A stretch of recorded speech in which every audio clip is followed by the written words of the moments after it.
आज मी घेऊन आलेली आहे अतिशय सोप्या पद्धतीने अळूच्या वड्या कशा करायच्या।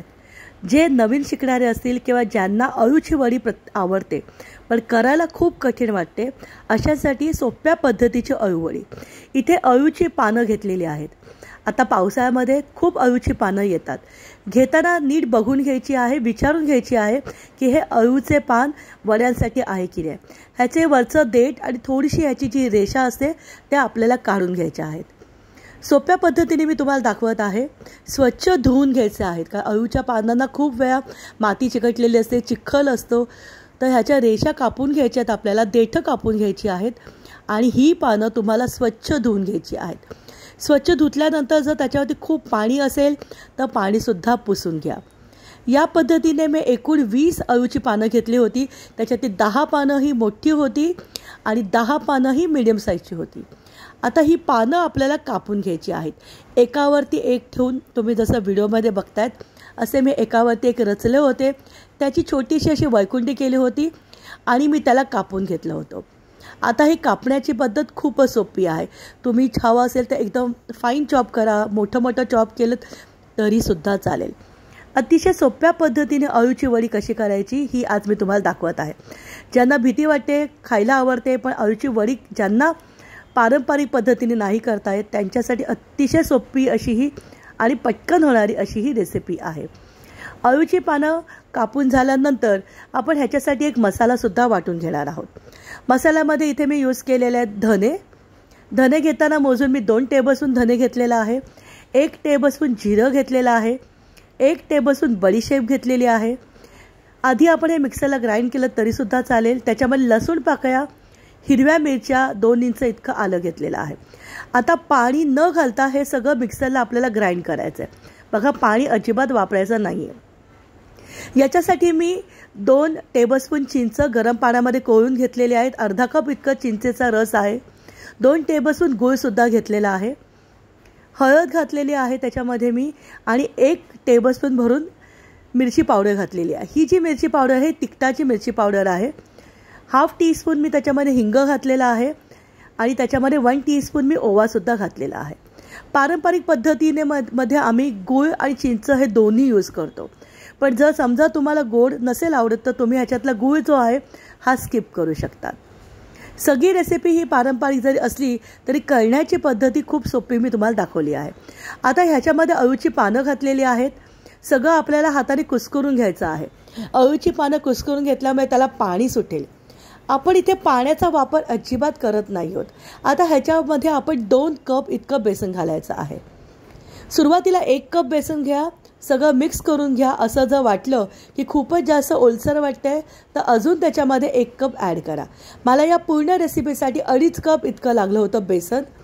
पाव कप इतकं मी त्याच्यामध्ये तांदळाचं पीठ घातलं, थोडंसं मी त्याच्यामध्ये 1 टेबलस्पून तेल घातले आणि 1 टेबलस्पून त्याच्यामध्ये मी पांढरे तीळ घातलेत। आता सगळं नीट कुस्करून घेऊया। अतिशय सोपी पद्धत आहे करायला। पारंपरिक पद्धतीमध्ये जी अळूची पानं असतात ती एकावरती रचून मग त्याच्यावरती जे बेसनचं सारण केलं जातं ते लावलं जातं, पण सगळ्याला करायला ते जमत नाही, त्याच्यावर ही सगळ्यात सोपी पद्धत। आता पाणी इथे आपल्याला अजिबात वापरायचं नाही आहे। अळूच्या पानं जेव्हा आपण कुस्करतो तेव्हा पाणी सुटतं, त्याच पाण्यामध्ये आपल्याला हे बेसन नीट भिजवून घ्यायचं आहे। समजा जर असं वाटलं की खूपच जास्त कोरडं झालं आहे तर थोडासा पाण्याचा हबका घ्या। मी सुरुवातीला सांगितलं की मी 2.5 कप इतकं ह्याच्यामध्ये बेसन ॲड केलं होतं, तर खूपच ओलसर होतं म्हणून अर्धा कप वरतून मी परत घातलं। मीठ हे चवीप्रमाणे बघा, कारण जेव्हा आपण बेसन ॲड करतो तेव्हा मिठाचं प्रमाण थोडंसं कमी होतं, त्यामुळे मीठ हे थोडंसं टेस्ट करून ॲड करा। बघा, मी दाखवत आहे की बॅटर कसं झालं आहे, खूप सॉफ्ट पण नाही आहे। तुम्ही हवं असेल तर याची अशी वळकुडी करू शकतात जशी आपण कोथिंबीरच्या वड्यांना करतो। आता मी इथे एक स्टीलचा प्लेट घेतलेला आहे, त्याच्यावर थोडासा तेलाचा हात लावलेला आहे। तेल लावताना थोडंसं जास्त तेल लावा, जेणेकरून हे ज्या वड्या आहेत त्या खाली अजिबात चिकटणार नाही। आता हे जे तयार झालेलं बॅटर होतं हे आपल्याला या प्लेटमध्ये थापायचं आहे। प्लेटमध्ये थापत असताना बघा, तुम्ही जसं तुम्हाला जाणीव झाली असेल की हे खूप जास्त घट्ट नाही आहे किंवा खूप जास्त सॉफ्ट पण नाही आहे, मीडियम असं आपलं हे बॅटर तयार झालं आहे। व्यवस्थित सगळ्या साईडून चापून चोपून ह्याला थापून घ्या। आहे की नाही अतिशय सोपी पद्धत। आता अळूची वडी करायला खूपच सोप्या पद्धतीने तुम्ही करू शकतात. व्हिडिओ आवडला असेल तर आमच्या खाद्यजत्रा यूट्यूब चॅनलला लाईक करा, व्हिडिओला जास्तीत जास्त शेअर करा आणि बाजूला दिलेला बेल आयकॉनला क्लिक करा. वरतून थोडीशी मी तिळ घातलेले आहेत, ते ऑप्शनल आहेत, आवडत असेल तर नक्की टाका. आता बघा, ह्याला वाफवून घ्यायचं आहे. पारंपरिक पद्धतीने जसे आपण मोदक वाफवतो त्याच पद्धतीने ह्याला वाफवून घ्यायचे आहेत. मी वाफवताना कायम असं एक नॅपकिन टाकते, म्हणजे त्याची जी वाफ असते ना प्लेटवरची ती कधी पडत नाहीत. आणि इथे हाय फ्लेमवरती आधी सुरुवातीला मी 5 मिनटं ठेवली होती आणि 20 मिनटं मी त्याला स्लो फ्लेमवरती ठेवलं होतं. अळूच्या वड्या थंड झाल्यानंतरच आपल्याला कापायच्या आहेत. तुम्हाला हव्या त्या शेपमध्ये ह्याला कापून घ्या. जेव्हा तुम्ही त्याला स्टीम करणार ना, व्हिडिओ थोडासा एडिट झाला आहे, मी त्याच्यामध्ये नाईफ टाकून चेक केलं होतं. जर समजा नाईफ टाकल्यानंतर तुमच्या नाईफला जर चिकटलं तर अजून त्याला 5 ते 10 मिनटं स्टीम करा. एकूण मला मीडियम फ्लेमवरती 20 मिनटं लागली होती अळूच्या वड्यांना स्टीम करायला. थंड झाल्यानंतरच आपल्याला त्याच्या वड्या कापायच्या आहेत. बघा किती मस्त वड्या पडलेल्या आहेत, एकदम खुटखुटी त्याच्या वड्या झालेल्या आहेत. आता तुम्ही हवं असेल तर याला शॅलो फ्राय करू शकतात किंवा तुम्ही त्याला डीप फ्राय करू शकतात. मी डीप फ्राय करून घेत आहे थोडं जास्त तेलामध्ये.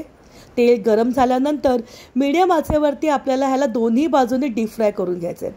जर गॅसची फ्लेम ही तुम्ही स्लो ठेवली डीप फ्राय करताना तर ह्या वड्या खूप जास्त तेल पितात. त्याच्यामुळे मीडियम फ्लेमवरती आपल्या दोन्ही बाजूंना आलटून पलटून या डीप फ्राय करून घ्यायच्या आहेत. अतिशय खमंग अशा आपल्या या वड्या तयार झालेल्या आहेत. ज्यांना नक्की येत नाही त्यांनी ही रेसिपी करून बघा. आणि तुम्हाला व्हिडिओ आवडला असेल तर कमेंट बॉक्समध्ये कमेंट करून नक्की सांगा की अळूच्या वड्यांचा हा व्हिडिओ तुम्हाला कसा वाटला आहे. दोन्ही बाजूंनी आपल्याला हलके कलर चेंज होईपर्यंत डीप फ्राय करून घेणं गरजेचं आहे. दोन्ही बाजूंनी जर व्यवस्थित डीप फ्राय झाले मीडियम फ्लेमवरती ते अतिशय खुसखुशीत होतात. बघा किती छान झालेल्या आहेत अळूच्या वड्या. तुम्ही ह्याला टॅमॅटो केचपवर खाऊ शकतात, नुसत्यासुद्धा खायला अप्रतिम लागतात. गरमागरम अळूची वडी आणि वरण भात हे माझं आवडतं कॉम्बिनेशन आहे. नुसत्या वरण भाताबरोबर भाजी जरी नसेल आणि अळूच्या वड्या किंवा कोथिंबीरची वडी असेल ना तर जेवण खूपच जास्त रुचकर होतं. तयार झाल्यात अप्रतिम सोप्या पद्धतीच्या अळूच्या वड्या.